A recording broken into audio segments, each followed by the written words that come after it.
Thanks, Tim.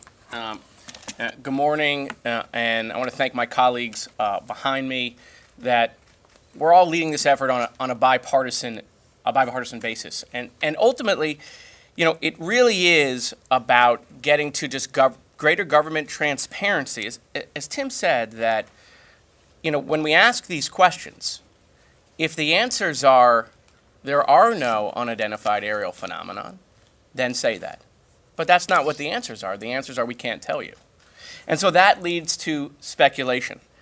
And so this is something that has undoubtedly captured the public's attention in multiple administrations. And it's just finally time the U.S. government answer questions about what they know and when did they know it. Taxpayers are paying for programs that are keeping this information secret. They have a right to know where their dollars are going. And with claims coming forward, as technology is getting better, people are capturing things on their phones now, right? We need to know whether these things are they domestic, are they foreign, or are they something else, or do they not exist? And the government needs to have straight answers. And so the American people deserve to know the truth on this.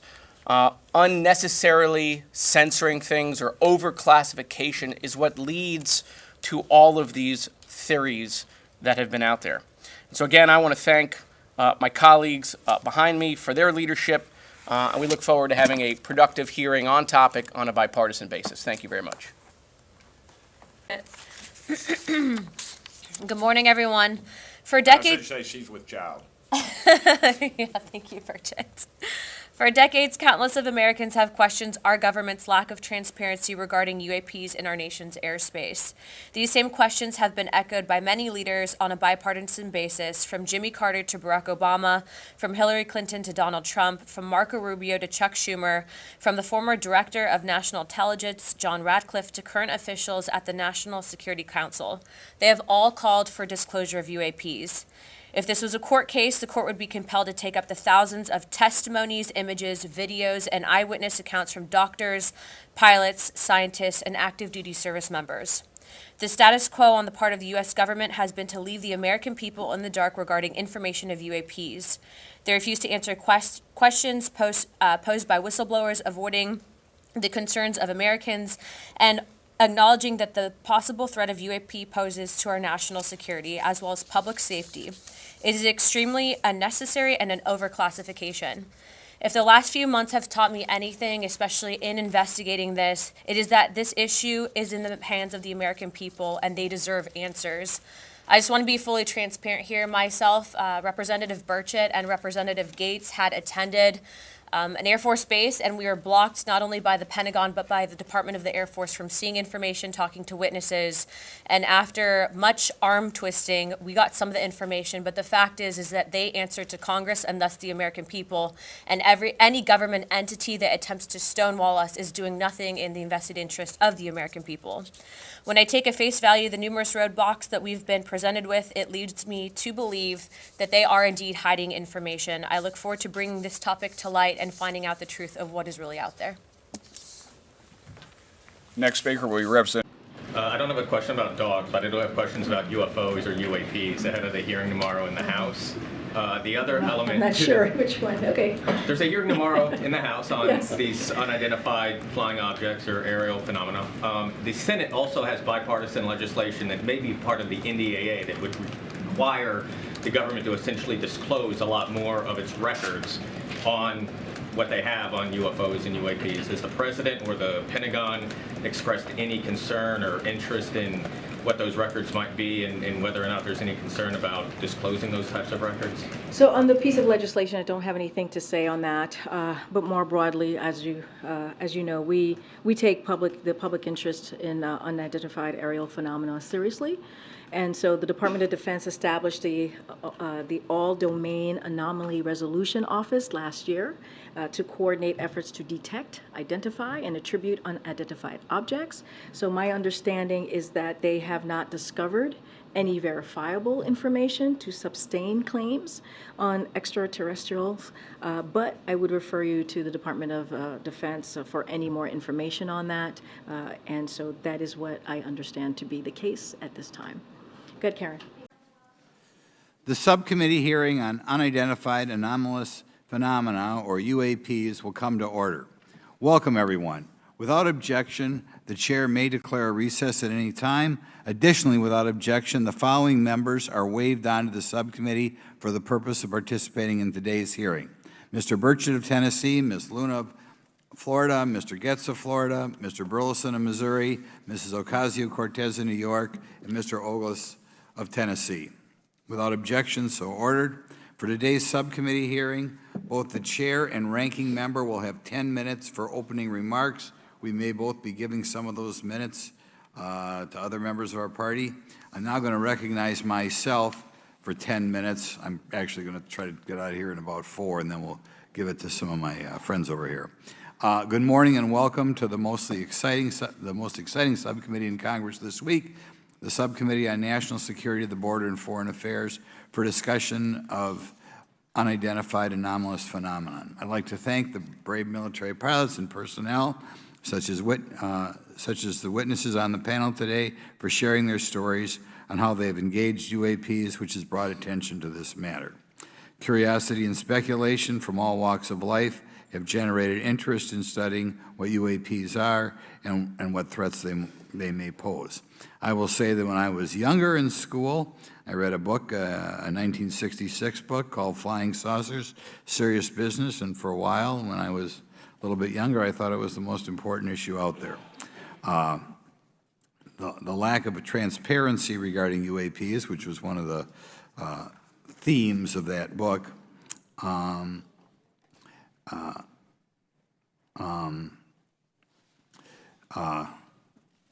in any event, it's led to interest in studying what UAPs are and what threats they pose. The lack of transparency regarding UAPs has fueled wild speculation and debate for decades, eroding public trust in the very institutions that are meant to serve and protect them, as is evidenced by the large number of people we have here. I also want to point out in 1966, President Gerald Ford claimed to have seen a UFO, and in 1969 in Georgia, Jimmy Carter claimed to have seen a UFO. So this has led Congress to establish entities to examine UAPs. The National Defense Authorization Act of 2022 established the All-Domain Anomaly Resolution Office, or AARO, to conduct or to coordinate efforts across the Department of Defense and other federal agencies to detect, identify, and investigate UAPs. However, AARO's budget remains classified, prohibiting meaningful oversight from Congress. In addition to AARO's efforts, NASA is leading an independent study on UAPs that will identify how UAP data is gathered from both civilian and government entities that can be analyzed to shed light on the topic. However, despite these offices being established, there lies a pressing demand for government transparency and accountability that cannot be overlooked, and that's been a problem that's been around for 50 years. The Biden administration handling of the Chinese spy balloon that violated U.S. airspace is one example how the government is not prepared for these. The Biden administration's description of events has shown that the government continues not to be forthright. Between the Chinese balloon being shot down and 2 UAPs subsequently shot down following the event earlier this year, the U.S. government spent $1.5 million in taxpayer dollars on missiles, yet we have seen little clarity from the Biden administration. We must demand transparency from the Department of Defense, our intelligence community, and our defense industry on the UAP work. We're going to ask some questions about that today.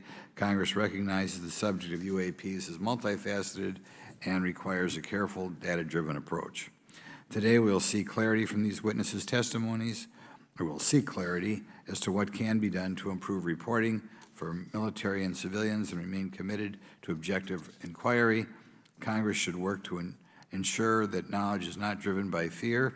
Today, we are not just debating the existence of UAPs, we are deliberating on the principles that define our republic, which is a commitment to transparency and accountability. I look forward to hearing from our witnesses today.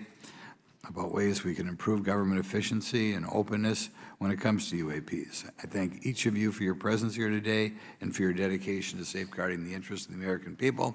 I look forward to your testimony. Now I'm going to turn it over for 2.5 or 3 minutes to Representative Burchett from Tennessee. We're going to do something a little bit out of the ordinary here. We're going to give 3 people a chance at an additional 3 minutes. So Mr. Burchett, do you want to keep going? Why don't you come back to me, Mr. Chairman? Ms. Luna, if she's on, is she on that list? Sure. Chairman, I'd like to submit for the record an article by News Nation, and it follows Mr. Grush's full interview for the record. Without objection. Thank you. Mr. Grush, why is it that you refer to the phenomenon as non-human intelligence? Why deviate from the basis of extraterrestrial life? I think the phenomenon is very complex, and I like to leave an open mind analytically to specific origin.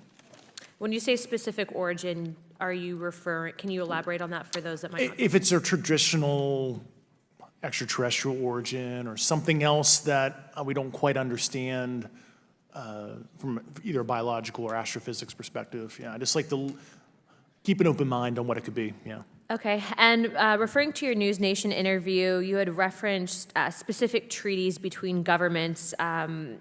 Article 3 of the Nuclear Arms Treaty with Russia identifies UAPs. It specifically mentions them. To your knowledge, are there safety measures in place with foreign governments or other superpowers to avoid an escalatory situation in the event that a UAP malevolent event occurs? Yeah, you're referring to actual public treaty in the UN Register. It's funny you mentioned that. Yeah, the Agreement on Measures to Reduce the Risk of Outbreak of Nuclear War signed in 1971. Unclassified treaty publicly available. And if you cite the George Washington University National Security Archives, you will find the declassified in 2013 specific provisions in the specific red line flash message traffic with the specific codes pursuant to Article 3 and Article, also Situation 2, which is in the previously classified NSA archive. What I would recommend, and I tried to get access, but I got a wall of silence at the White House, was those specific incidents when those message traffic was used. I think some scholarship on that would open the door to a further investigation using those publicly available information. Thank you. And then my last question with 51 seconds remaining. You mentioned white-collar crimes potentially being taking place in regards to a cover-up. Can you please elaborate? I have concerns based on the interviews I conducted under my official duties of potential violations of the Federal Acquisition Regulations, the FAR. Thank you very much, Chairman. I yield the remainder of my time. Okay, now we have Mr. Langworthy. Is he here? Okay. Thank you very much. I'd like to thank all of the witnesses for being here today to discuss this very unique topic. And I'd like to jump right into my questions, if you don't mind. Commander Fravor, can you briefly describe your background?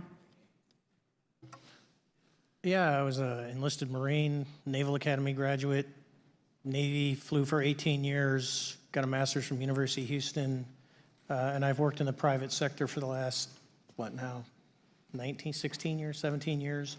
I do a lot of defense work. So. Really gold-plated credentials.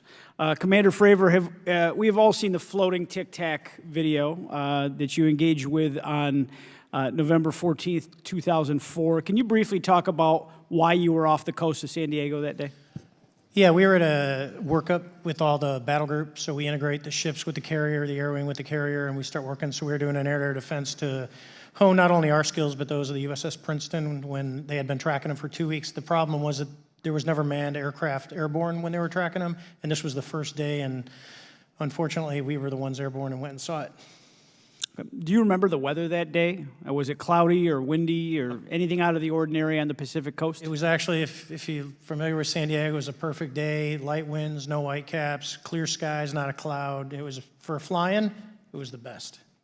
Now, is it true that you saw, in your words, a 40-foot flying Tic Tac shaped object? That's correct. Or for some people that can't know what a Tic Tac is, it's a giant flying propane tank. Fair enough. Did this object come up on radar or interfere with your radar or the USS Princeton? The Princeton tracked it, the Nimitz tracked it, the E-2 tracked it. We never saw it on our radars. Our fire control radars never picked it up. The other airplane that took the video did get it on a radar. As soon as it tried to lock it, it jammed the radar, spit the lock, and he rapidly switched over to the targeting pod, which you can do in the F-18.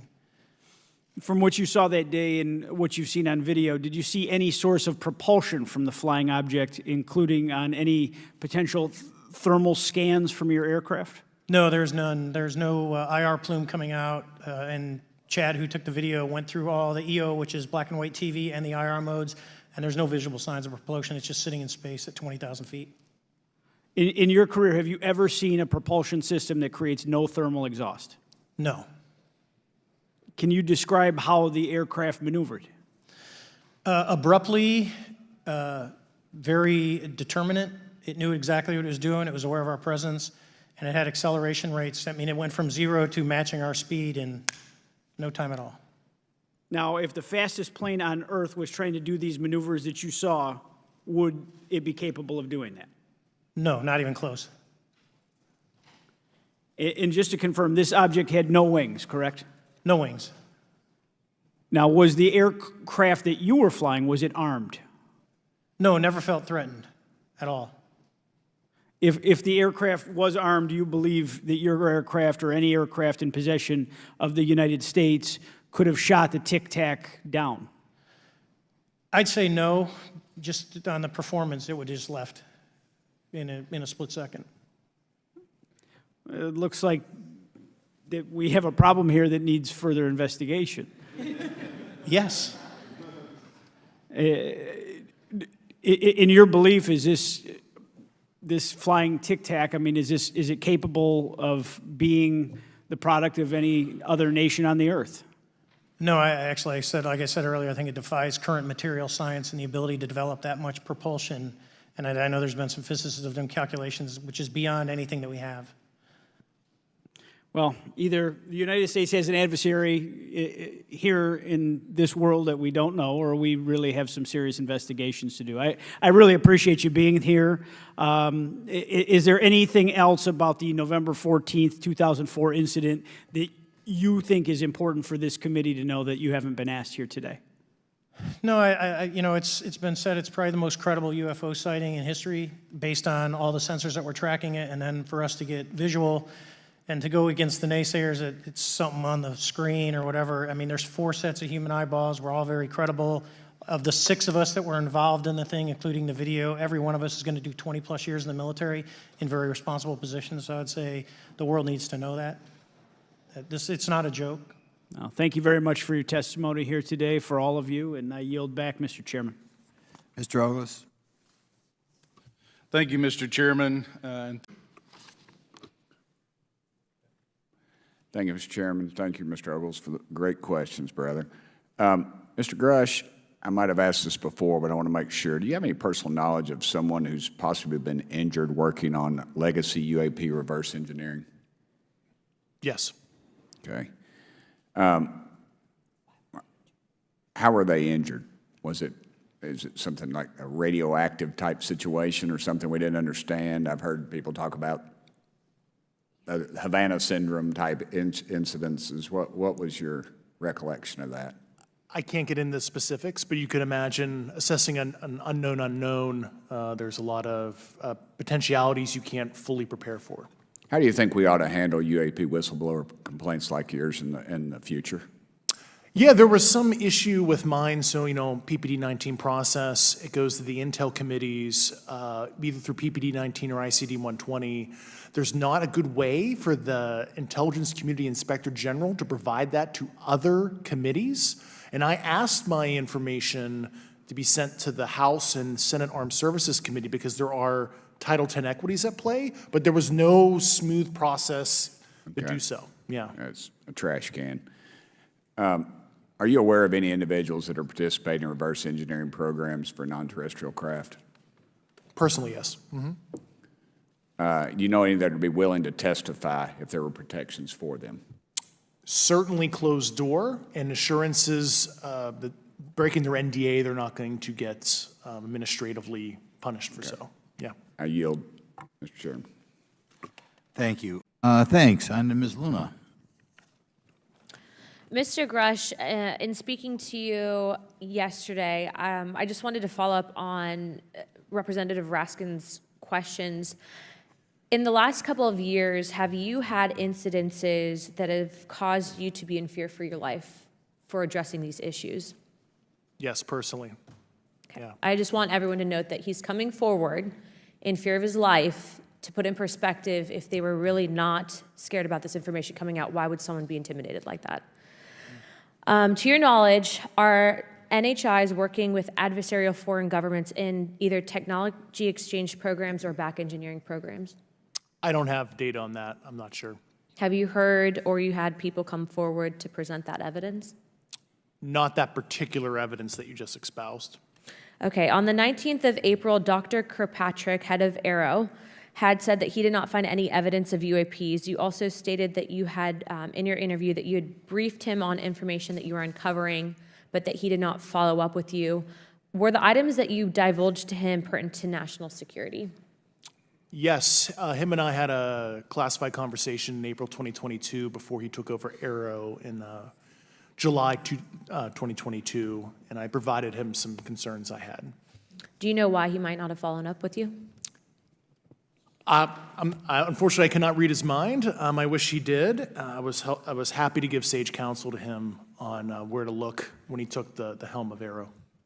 Okay, and then my last question for you before I move to Mr. Graves is you received prior approval from the Defense Department to speak on certain issues, correct? Correct, through DOPSR, DoD Pre-Publication and Security Review, and I just want to remind the public, they're just looking from a security perspective. These are my own personal views and opinions, not the department's. Okay, I'm asking that though mainly because I think that there are many people that would like to discredit you, so it does bring a certain amount of credibility to your testimony. I'm required by law to do that as a former intelligence officer, or I go to jail for revealing classified information. Yeah, we don't want you to go to jail. My next question would actually be for Mr. Graves. Can you please explain to me in detail the event that occurred at Vandenberg Air Force Base? Certainly. In the 2003 timeframe, a large group of Boeing contractors were operating near one of the launch facilities at Vandenberg Air Force Base when they observed a very large 100-yard sided red square approach the base from the ocean and hover at low altitude over one of the launch facilities. This object remained for about 45 seconds or so before darting off over the mountains.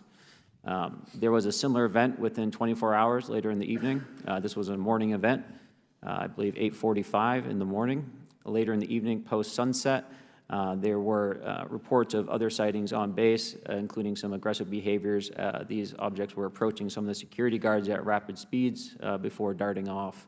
And this is information that was received through one of the witnesses that have approached me at Americans for Safe Aerospace. Was this documented in any official form, whether it was a police blotter? Yes, they had official documentation and records from the event that the witness held over the years. And I'm not going to ask you to do it right now for time reasons, but you would be able to sketch what was witnessed, correct? And have you seen that before on any other equipment and/or during your flight time? I have not seen what they've described. This object was estimated to be almost the size of a football field, and I have not seen anything personally that large. Okay, and then another question on follow-up referencing the gimbal video Go Fast incident. Can you just clarify, because to our understanding, the footage was actually cut off at a certain point, but what happens at the end of that video, just for those Americans specifically that are wanting to know about the rest of that footage? Certainly. There was some uncertainty or instability with the object. It seemed to rock a bit, and that's the last I had seen of the video. Much of the data that I would recommend be analyzed would consist of radar data that would provide precise kinematics on the object, as well as the fleet of objects that were operating nearby. Okay, and follow-up, in regards to the reporting procedures that Mr. Garcia had addressed on, as well as Representative Burchett, with the FAA, to your understanding, pilots that are seeing this, commercial airline pilots, are they receiving cease and desist letters from corporations for coming forward with information in regards to safety for potential airline passengers? I have been made privy to conversations with commercial aviators who have received cease and desist orders. So the American public should know that corporations are putting their own reputations on the not the line, but ahead of the safety of the American people. And I think, would you agree with that statement? It appears so. Okay. And I guess this would be my last, I'm out of time. I yield. I'll be back. Good. Ms. Mays? Thank you, Mr. Chairman, and good morning to our witnesses who are testifying today. I want to thank each of you for being here to discuss a topic of grave importance to our national security. Earlier this year, a Chinese spy balloon was shot down off the coast of my home state of South Carolina. Since the Roswell incident in 1947, many Americans have wondered about the dangers of unknown objects crisscrossing our skies. Whether these are UAPs or weather phenomena, advanced technology from American allied or enemy forces, or something more out of this world. So my first question, I have several questions, and if we can just be quick on these first two, I'm going to ask each of you the same question, and then I'll get to each of you individually. The first one, when you reported your experiences with a UAP, did any of you face any repercussions with your superiors, yes or no? No. No. I've actually never seen anything personally, believe it or not. So. All right. And then do you believe there's an active disinformation campaign within our government to deny existence of UAPs, yes or no? I don't have an answer to that. As previously stated publicly, yes. I think previously with like Project Blue Book, yes, but currently I don't speak for the United States government. Okay, thank you. I have a few questions for Mr. Graves. What percentage of UAP sightings, in your belief, go unreported by our pilots? This is an approximation based off of my personal experience speaking with a number of pilots, but I would estimate we're somewhere near 5% reporting, perhaps. So like 95% basically don't report seeing UAPs. That's just my personal estimate. In the incident off Virginia Beach, do you believe the Navy took the danger to your aircraft seriously after it was reported? Absolutely. A few questions for Mr. Favor. As an expert naval aviator, have you ever seen an object that looked and moved like the Tic Tac UAP? No. Did the Tic Tac UAP move in such a way that defied the laws of physics? The way we understand them, yes.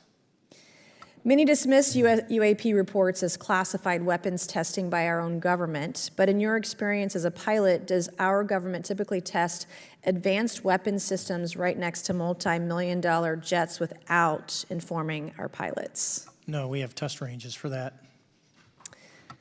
It took over 15 years for your encounter with the Tic Tac to be declassified. Do you feel there was a good reason to prevent lawmakers from having access to this footage? No, I just think it was ignored when it happened, and it just sat somewhere in a file. Never got reported. In a drawer. It happens a lot up here. Shocker. Mr. Grush, a couple of questions for you too, sir, this morning. What percentage of UAPs do you feel are adequately investigated by the U.S. government, of the 5% that are reported? I can only speak for my personal leadership over at NGA. I tried to look at every report that came through that I could triage, so. Do you believe that officials at the highest levels of our national security apparatus have unlawfully withheld information from Congress and subverted our oversight authority? There are certain elected leaders that had more information that I'm not sure what they've shared with certain Gang of Eight members or et cetera, but certainly I would not be surprised. Okay. You've stated that the government is in possession of potentially non-human spacecraft. Based on your experience and extensive conversations with experts, do you believe our government has made contact with intelligent extraterrestrials? Something I can't discuss in public setting. Okay, I can't ask when you think this occurred. If you believe we have crashed craft, stated earlier, do we have the bodies of the pilots who piloted this craft? As I've stated publicly already in my News Nation interview, biologics came with some of these recoveries, yeah. Were they, I guess, human or non-human biologics?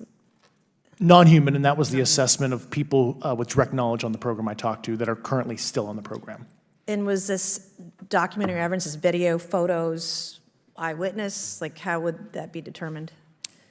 The specific documentation I would have to talk to you in a skiff about. Gotcha.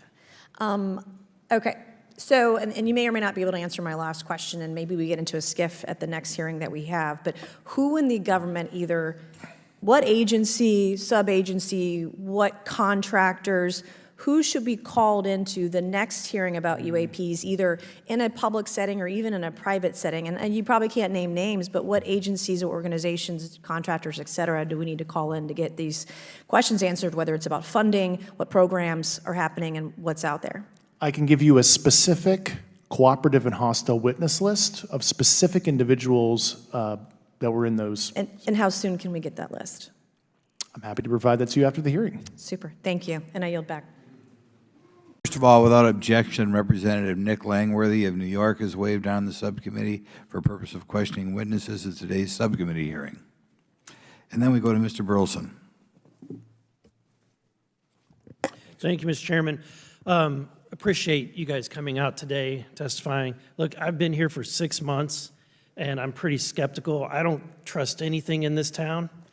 And so I think that's because I'm from Missouri. You've got to show me, right?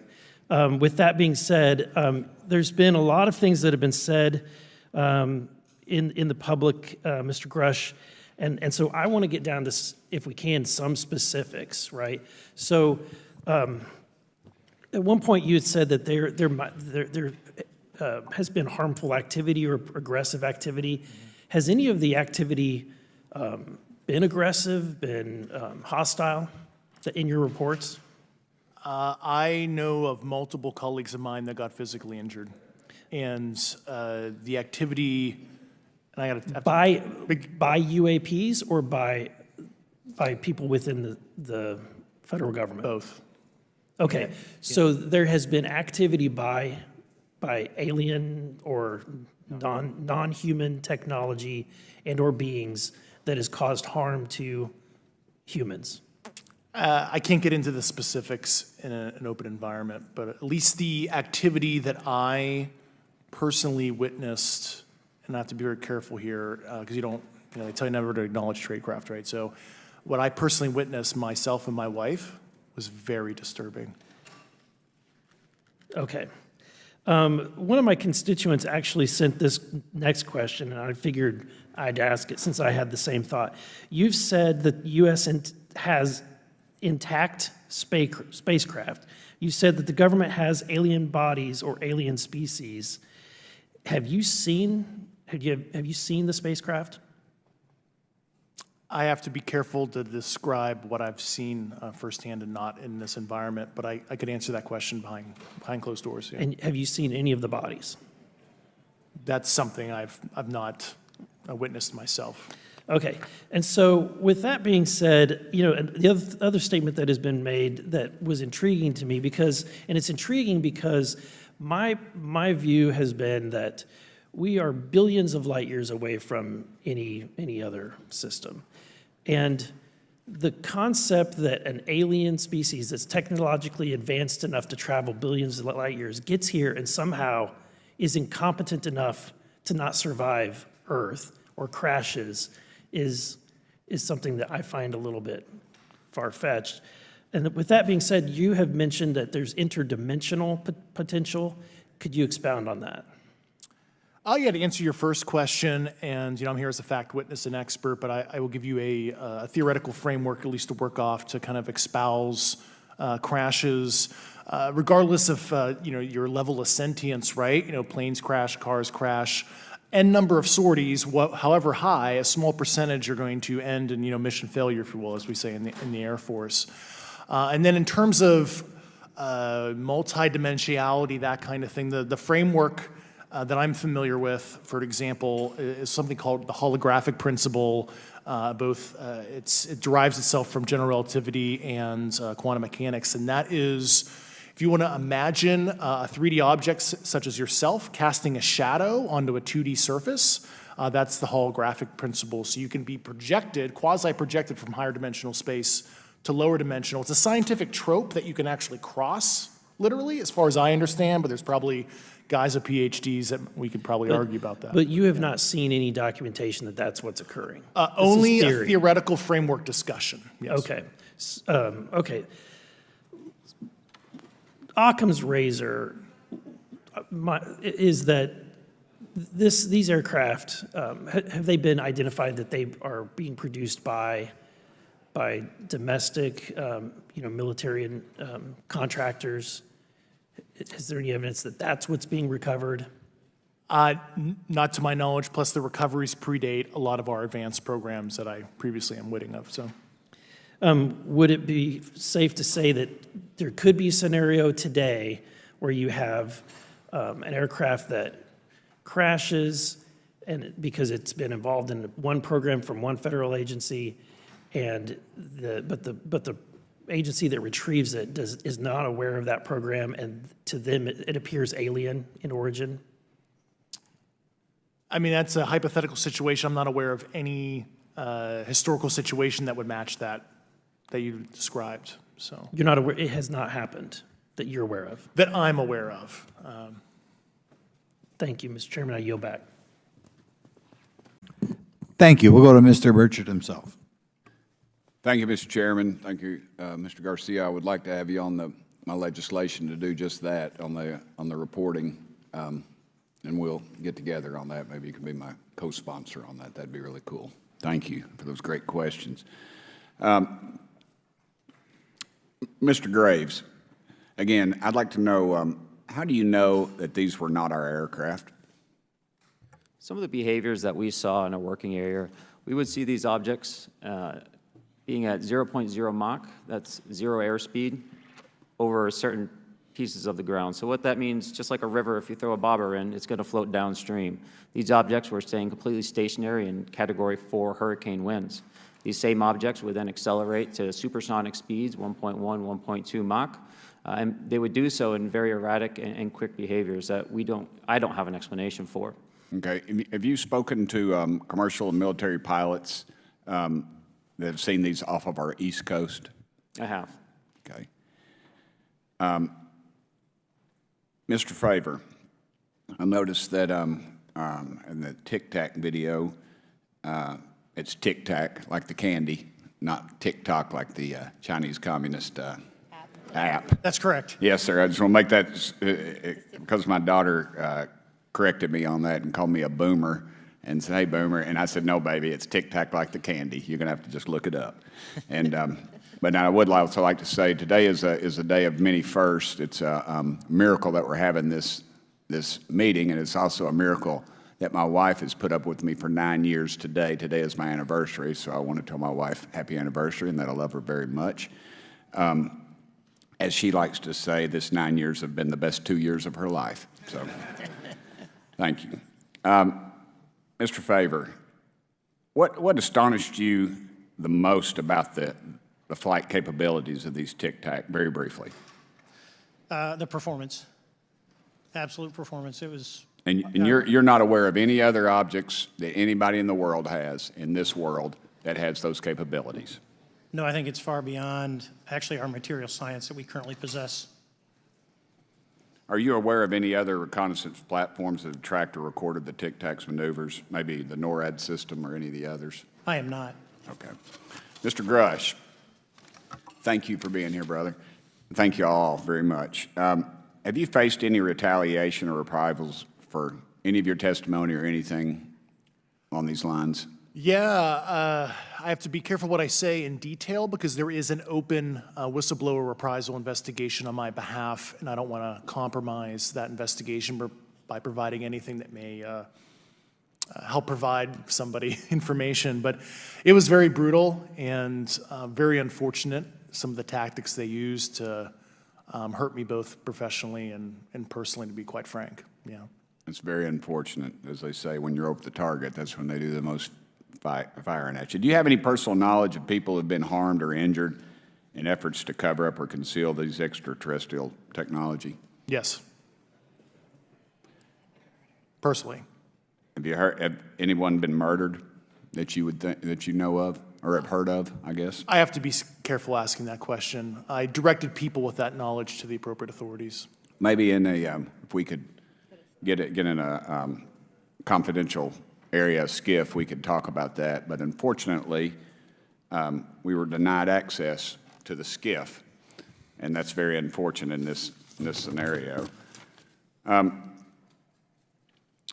Mr. Favor, do you believe that you witnessed an additional object under the water in relation to your encounter? I will say we did not see an object. There was something there to cause the whitewater, and when we turned around, it was gone, so there was something there that obviously moved.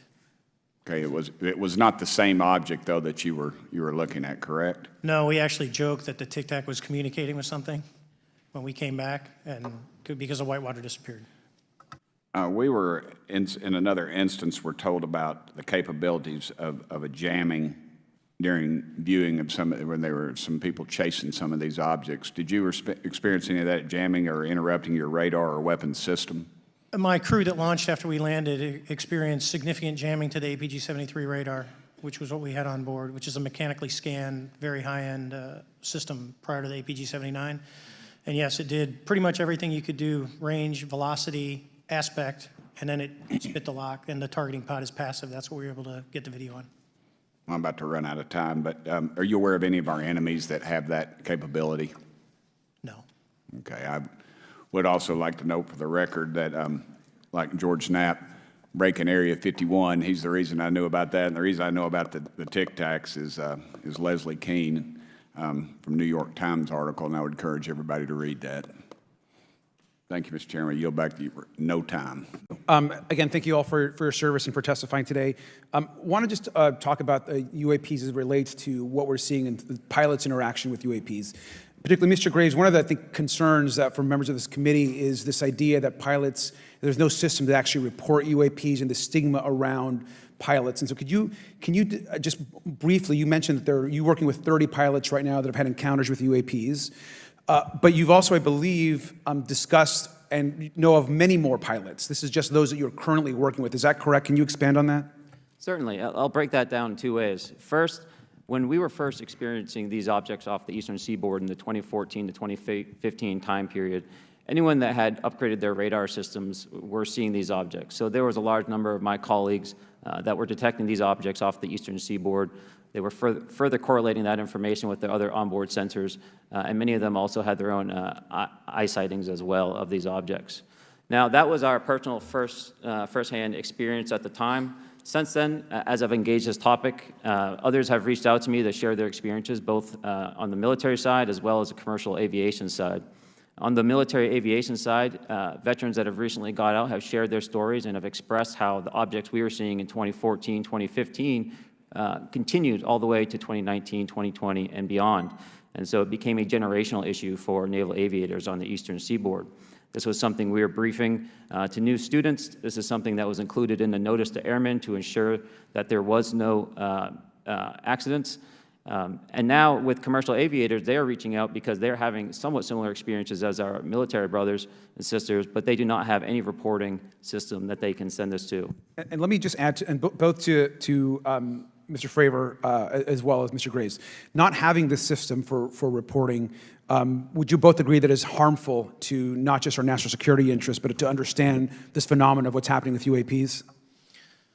I think it's actually a travesty that we don't have a system to correlate this and actually investigate.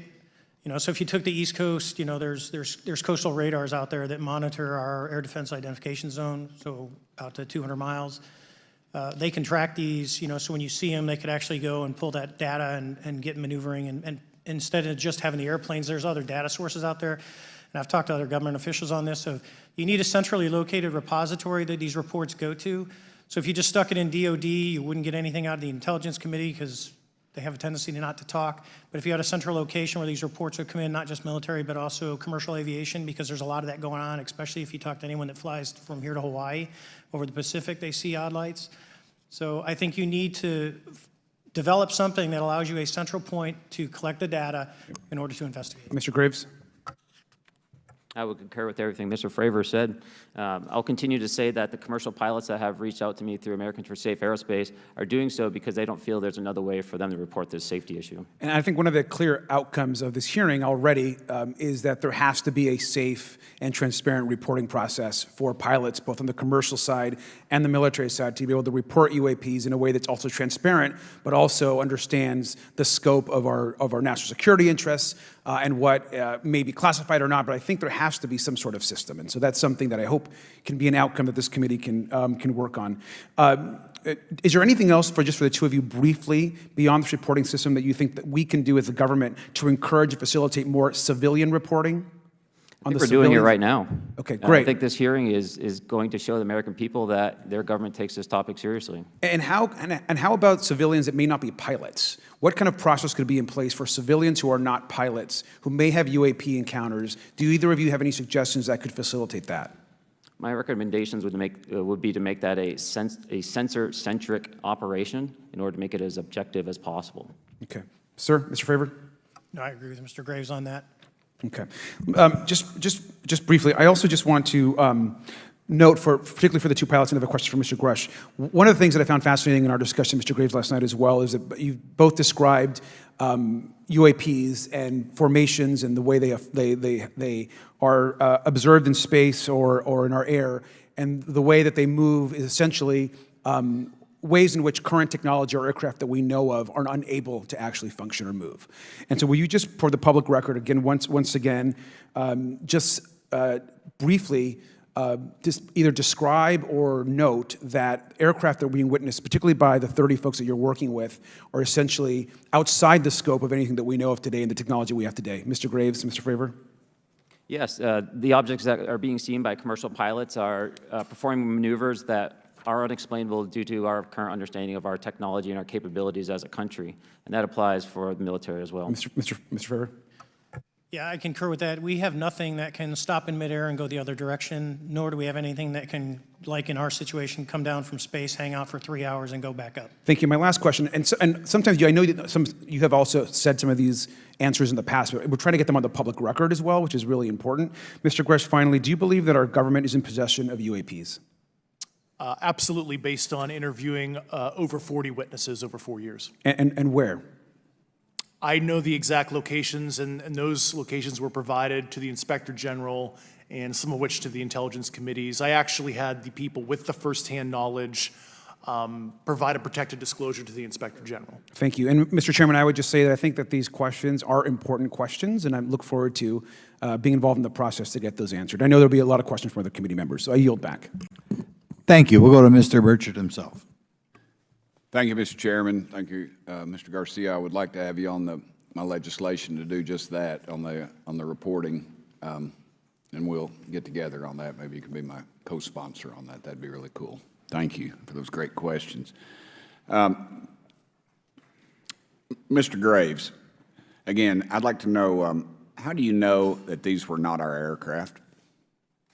Some of the behaviors that we saw in a working area, we would see these objects being at 0.0 Mach, that's 0 airspeed, over certain pieces of the ground. So what that means, just like a river, if you throw a bobber in, it's going to float downstream. These objects were staying completely stationary in Category 4 hurricane winds. These same objects would then accelerate to supersonic speeds, 1.1, 1.2 Mach, and they would do so in very erratic and quick behaviors that I don't have an explanation for. Okay. Have you spoken to commercial and military pilots that have seen these off of our East Coast? I have. Okay. Mr. Fravor, I noticed that in the Tic Tac video, it's Tic Tac like the candy, not Tic Tac like the Chinese Communist app. That's correct. Yes, sir. I just want to make that because my daughter corrected me on that and called me a boomer and said, "Hey, boomer," and I said, "No, baby, it's Tic Tac like the candy. You're gonna have to just look it up."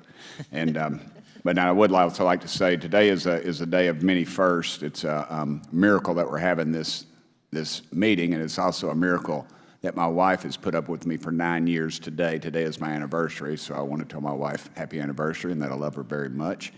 As she likes to say, this 9 years have been the best 2 years of her life. So. Thank you. Mr. Favor, what astonished you the most about the flight capabilities of these Tic Tac, very briefly? The performance, absolute performance. It was. And you're not aware of any other objects that anybody in the world has, in this world, that has those capabilities? No, I think it's far beyond actually our material science that we currently possess. Are you aware of any other reconnaissance platforms that have tracked or recorded the Tic Tac's maneuvers, maybe the NORAD system or any of the others? I am not. Okay.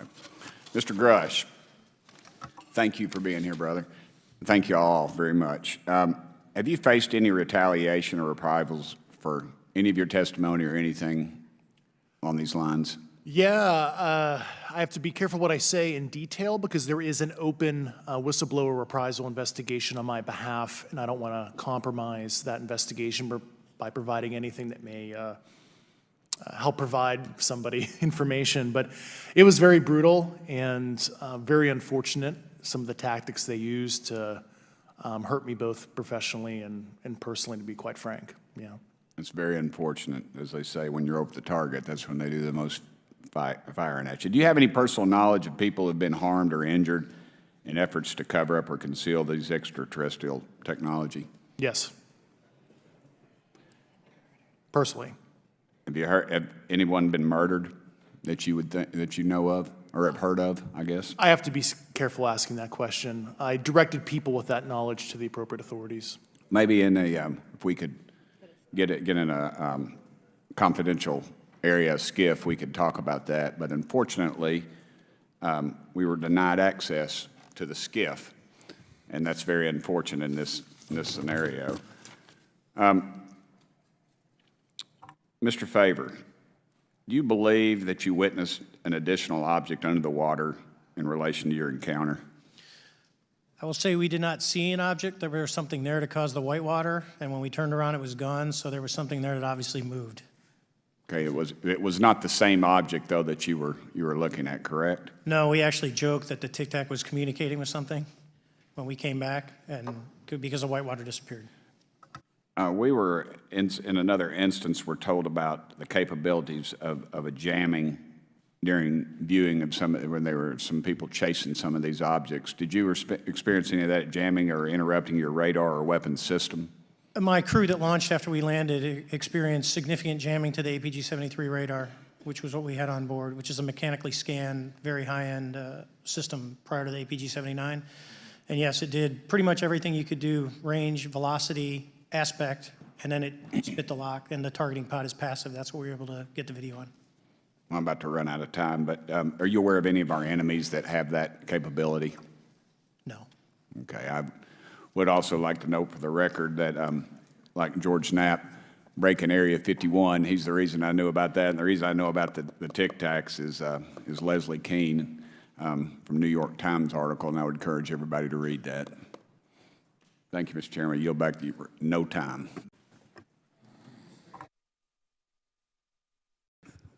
Several months ago, my office received a protected disclosure from Eglin Air Force Base indicating that there was a UAP incident that required my attention. I sought a briefing regarding that episode and brought with me Congressman Burchett and Congresswoman Luna. We asked to see any of the evidence that had been taken by flight crew in this endeavor and to observe any radar signature as well as to meet with the flight crew. We were not afforded access to all of the flight crew. And initially, we were not afforded access to images and to radar. Thereafter, we had a bit of a discussion about how authorities flow in the United States of America, and we did see the image. And we did meet with one member of the flight crew who took the image. The image was of something that I am not able to attach to any human capability, either from the United States or from any of our adversaries. And I'm somewhat informed on the matter, having served on the Armed Services Committee for 7 years, having served on the committee that oversees DARPA and advanced technologies for several years. When we spoke with the flight crew, and when he showed us the photo that he'd taken, I asked why the video wasn't engaged, why we didn't have a FLIR system that worked. Here's what he said. They were out on a test mission that day over the Gulf of Mexico, And when you're on a test mission, you're supposed to have clear airspace. Not supposed to be anything that shows up. And they saw a sequence of 4 craft in a clear diamond formation for which there is a radar sequence that I alone have observed in the United States Congress. One of the pilots goes to check out that diamond formation and sees a large floating, what I can only describe as an orb, again, like I said, not of any human capability that I'm aware of. And when he approached, he said that his radar went down, he said that his FLIR system malfunctioned, and that he had to manually take this image from one of the lenses, and it was not automated in collection, as you would typically see in a test mission. So I guess I'll start with Commander Fravor. How should we think about the fact that this craft that was approached by our pilot had the capability of disarming a number of the sensor and collection systems on that craft? Well, I think this goes to that national security side, and you can go back through history of things showing up at certain areas and disabling our capabilities, which is disheartening. And for us, I mean, like I said, it completely disabled the radar on the aircraft when it tried to do it, and the only way we could see it is passively, which is how he got that image. So I think that's a concern on what are these doing, not only how do they operate, but their capabilities inside to do things like this. And how should we think about 4 craft moving in a very clear formation, equidistant from one another, in a diamond? In all of the phenomenon, perhaps, Mr. Grave, that you've analyzed, have we ever seen multiple craft in a single formation? I have one particular case, and that was during the gimbal incident. The recording on the AT FLIR system shows a single object that rotates. You hear the pilots refer to a fleet of objects that is not visible on the FLIR system, and that was something that I witnessed during the debrief as part of the radar data on the situational awareness page. I would like to add, however, Congressman, there's a small bit of anger, I would say, I would feel that those pilots are still facing that difficulty in reporting this topic, and they don't have the tools to be able to mitigate this issue. It just goes to show how serious this is and why this is such an important issue for our pilots and for our nation. It was stated explicitly to me by these test pilots that if you have a UAP experience, the best thing you can do for your career is forget it and not tell anyone. Because any type of reporting, either above the surface or below the surface, does have a perceived consequence to these people, and that is a culture we must change if we want to get to the truth. Mr. Chairman, I would observe that perhaps as we move forward from this hearing, there are some obvious next steps. Every person watching this knows that we need to meet with Mr. Grush in a secure, compartmentalized facility so that we can get fulsome answers that do not put him in jeopardy and that give us the information we need. Second, I would suggest that the radar images that were collected of this formation of craft out of Eglin Air Force Base, and specifically the actual image taken by the actual flight crew that we can actually validate, be provided to the committee, subpoenaed if necessary, so that we're able to track how to get this type of reporting and analysis done in a more fulsome way. That would be my recommendation, humbly, as a guest here of the Fine Oversight Committee. I yield back. Mr. Comer. Thank you, Mr. Chairman. Let me say I want to thank you for having this hearing, and I want to thank Mr. Burchett and Ms. Luna for leading this hearing. And with that, I yield my 5 minutes to Mr. Burchett. Thank you, Mr. Chairman. I'm going to direct this, I believe, to Mr. Grush, but if any of you all feel like you need to jump in, just jump right in. We're good. Has the U.S. government become aware of actual evidence of extraterrestrial, otherwise unexplained forms of intelligence? And if so, when do you think this first occurred? I like to use the term non-human. I don't like to denote origin. Keeps the aperture open, both scientifically. Right. Certainly, like I've discussed publicly previously, 1930s. Okay.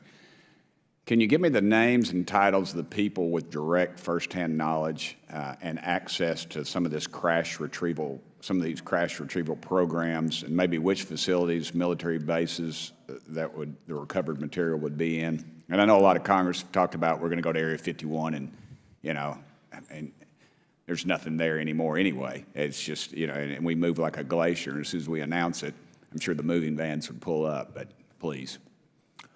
I can't discuss that publicly, but I did provide that information both to the Intel committees and the Inspector General. And we could get that in the SCIF if we were allowed to get in a SCIF with you. Would that be probably what you would think? Sure, if you had the appropriate Yeah. accesses, yeah. What special access programs cover this information, and how is it possible that they have evaded oversight for so long? I do know the names. Once again, I can't discuss that publicly and how they've evaded oversight. In a closed setting, I can tell you the specific tradecraft used. All right. When do you think those programs began, and who authorized them? I do know a lot of that information, but that's something I can't discuss publicly because of All right. sensitivities. If any of y'all want to jump in on any of this, you're more than welcome to. What level of security clearance is required to fully access these programs? Well, anybody who has... And I say that because myself, Representative Gates and Representative Luna were basically turned away at one point at Eglin. So please go right ahead. Certainly difference between member access and, say, somebody like me, but anybody who has a TSSCI clearance and meets the eligibility criteria, the access adjudicative authority should be able to grant you access. Yeah. Mr. Burchett, if you'll yield, so just to put a fine point on that, there's nothing that you're aware of that's above special access program classification. It's a misnomer that there's anything actually above top secret. Executive Order 13526 delineates the classification levels. Right, but I draw a point on that because we can have access to those programs, and so the notion that we're not being given that access sort of defies our typical muscle memory here in Congress. Thank you, Mr. Burchett. I'll yield back to you. Thank you, Mr. Gates. Along those lines, Title 10, you may not know this or not, but Title 10 and Title 50 authorization, they seem to say they're inefficient. So who gets to decide this, in your opinion, in the past? It's a group of career senior executive officials. Okay, are they government officials? Both in and out. Do what? Both in and out of government, and that's about as far as I got can you. go there. Yeah. All right, well, that leads to my next question. Which private corporations are directly involved in this program? How much taxpayer money has been invested in these programs, to your knowledge? I mean, we know we audit the Pentagon every year, and I've been here 5 years, and they failed the dadgum thing every year. They lose over $1 billion a year, we think, and I was told the Department of Defense maybe 60% of their assets are unaccounted for, whatever the heck that means. In the public sector, you go to jail for that kind of crap. So tell me. Yeah, I know when I'm a dollar off of my DTS travel voucher, I get hammered, but it seems like it doesn't work the other way. If you right? sell over Yeah. if you sell over $600 worth of stuff on eBay, now you get a call from the IRS. So please, what corporations? Yeah, I don't know the specific metrics towards the end of your question. The specific corporations I did provide to the committees in specific divisions, and I spent 11 and a half hours with both Intel committees. So. Okay, has there been an active U.S. government disinformation campaign to deny the existence of unidentified aerial phenomena? And if so, why? I can't go beyond what I've already espoused publicly about that.